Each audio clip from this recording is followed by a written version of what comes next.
Hey everybody, welcome to my video.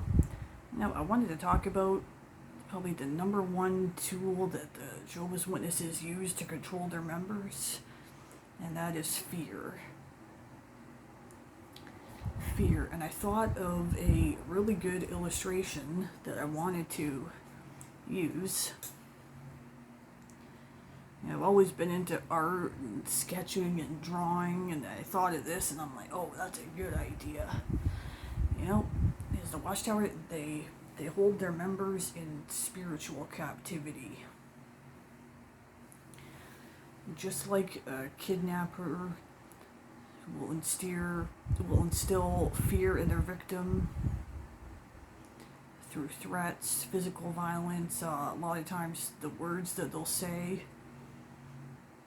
They might not be physically restrained, but in cases where people have been kidnapped or held hostage, the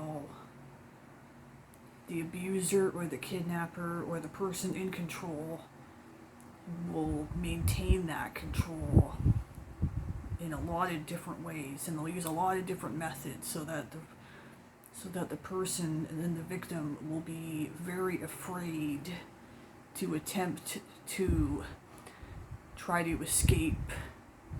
And I think Watchtower is, they're not kidnappers, but they definitely hold their members spiritually captive, mentally captive.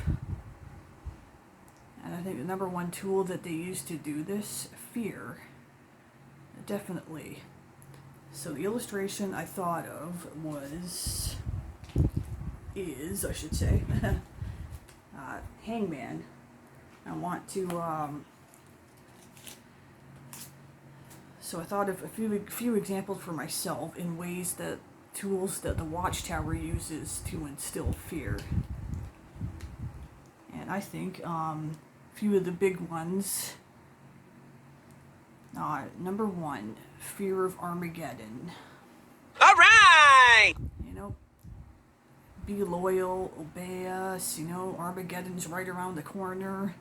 Armageddon's been right around the corner for, over 100 years now, and even though they've gotten dates wrong, they still keep their members in. Well, you never know, it's any day now, And I think that members, they believe all right! They grow up, with this constantly put in their minds, everything's gonna end, everything that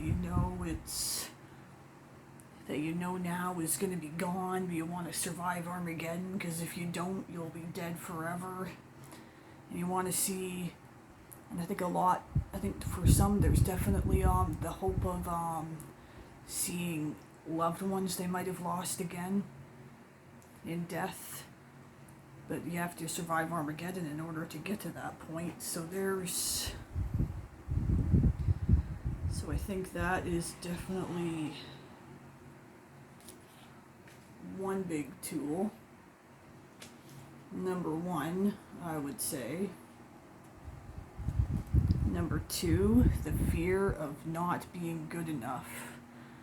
You want to be pleasing to Jehovah. You want to get out in service to your blood guilty. You want to make sure your dressing and grooming is acceptable, your conduct, any words you say, your speech. You want to always, it's very important to be in good standing. And there's always, even for me and a lot of members, I think you never felt 100%, never had this sense of security or assurance in your head, because you're always worried that you're not good enough. So that worry, and it makes you put more effort, and you're always trying to be not quite good enough. And then the organization, they're always pushing their people to do more and more, just be a window cleaner, do our volunteer work, donate all the money you can, sell your house and donate all the money to us. And they take and take and take, and And what do they feed? Then they feed their members garbage, you know? Yeah, definitely spiritual trash. And that's number 2, so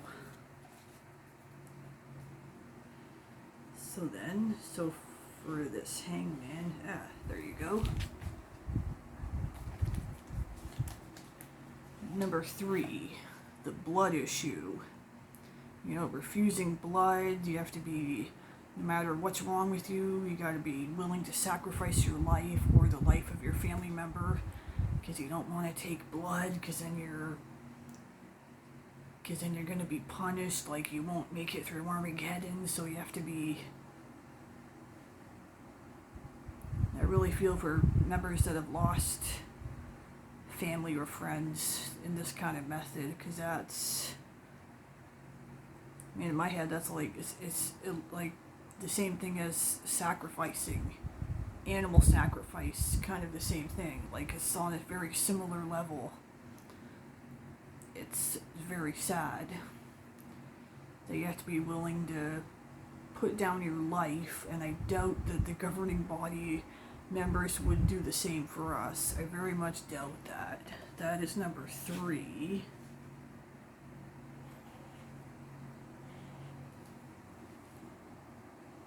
So there's another arm. So now we can add an arm. Number 4, losing family members. The fear of losing family members. I know I've said a lot, like, what I think is sad, how many witnesses are staying in because they want to maintain family ties, because they know if they leave, they'll lose their family members. It's a very cold, heartless kind of love, to disown and shun your family members if they leave the Jehovah's Witnesses, and this includes even if they're under the age of 18. You have to pretend they're dead, treat them like they're dead, unless no communication, that means no emails, no texts, no phone calls, no nothing, no contact of any kind, unless they come back and return to Jehovah. Now that, and I have learned one reason, the reason the governing body does this, or really pushes and enforces this, is part of the reason is because they don't want there's any still in members to have exposure to basically outside information, like why that family member left. Like, they could have gone apostate, you know, or they don't want, So part of the shunning is so that they don't hear, so they never get the reasons why that family member left, which might cause them to question, you know, and wonder. Like, it's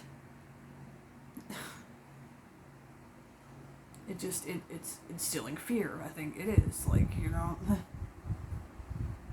don't strengthen your faith by ignoring. It's heartless. Anyways, that's number 4. So we can add another arm.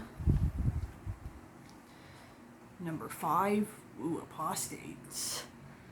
You know, oh man, all these talks about apostates, and it's kind of exciting a little bit, because I know that means the governing body, they're afraid. They're afraid of losing members. They're desperately trying to tighten their chains and, you know, put more locks on the cage. On the cage that many witnesses don't even realize that they're in. You know, just like avoid apostates like poison, like we're the plague, you know, they say basically in a lot of their talks, you know, don't worry, the apostates are liars, it's all half-truths, they're just full of hate. But,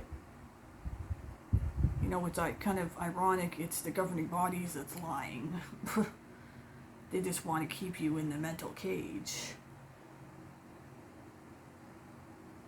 That's what it really is, friends. It's not because apostates are liars, and it's because we're telling the truth. We tell it like it is, and the Watchtower doesn't like that. And they would definitely shut us up if given the chance. And I think that's why it's so important for us to keep speaking out against the Watchtower. You know, just because we're telling the real truth. It's funny how the Jehovah's Witnesses call themselves the truth when they're actually the very opposite.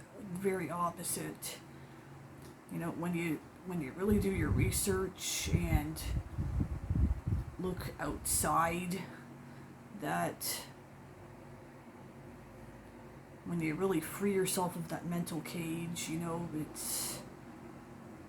I realized it was like, yeah, it's the Watchtower that's just full of lies. So that's number 5. So, can add a leg. Uh-oh, we're getting close. Is there... And I do have one more. Ooh, uh-oh. One more. Number 6, fear of doing research. And this is an excellent example of information control with part of the bite model.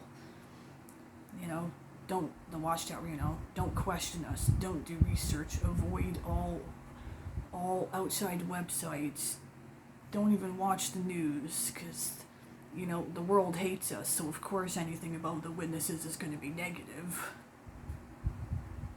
You know, the world is against us, they don't like the witnesses, so you know what, don't trust them. You know, just don't listen to the world. They're just trying to deceive you and mislead you. They want nothing more for you to not be a Jehovah's Witness.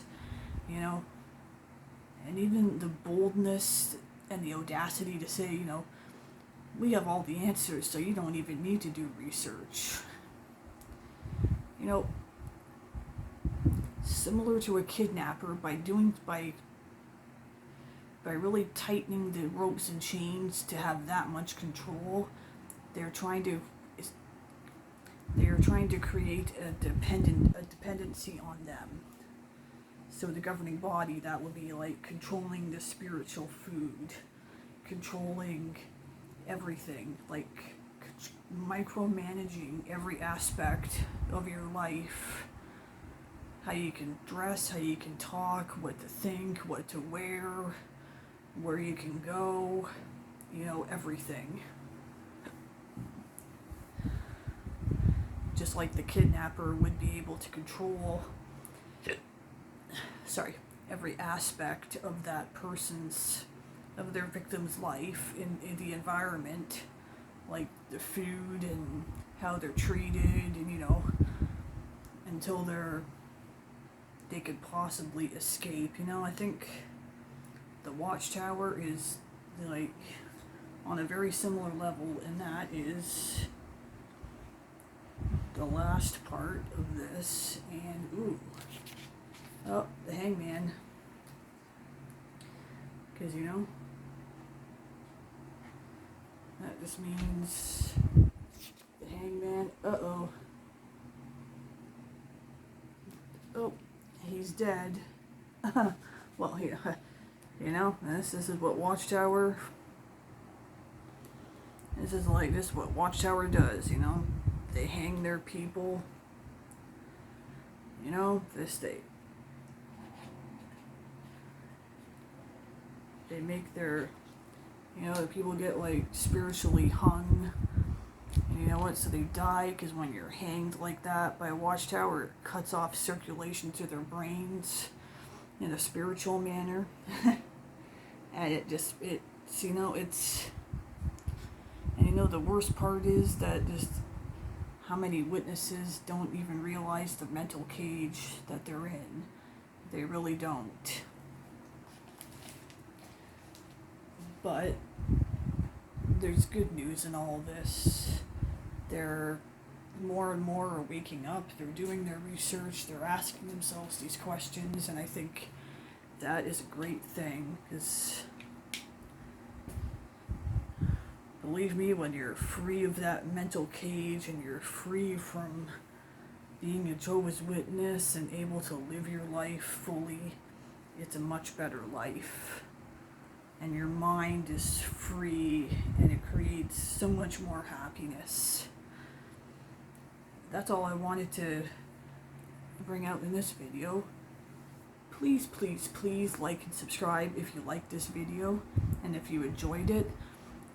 And I look forward to seeing you guys in the next video, and I hope you guys all have a good day and a good week. Thank you for watching. Bye.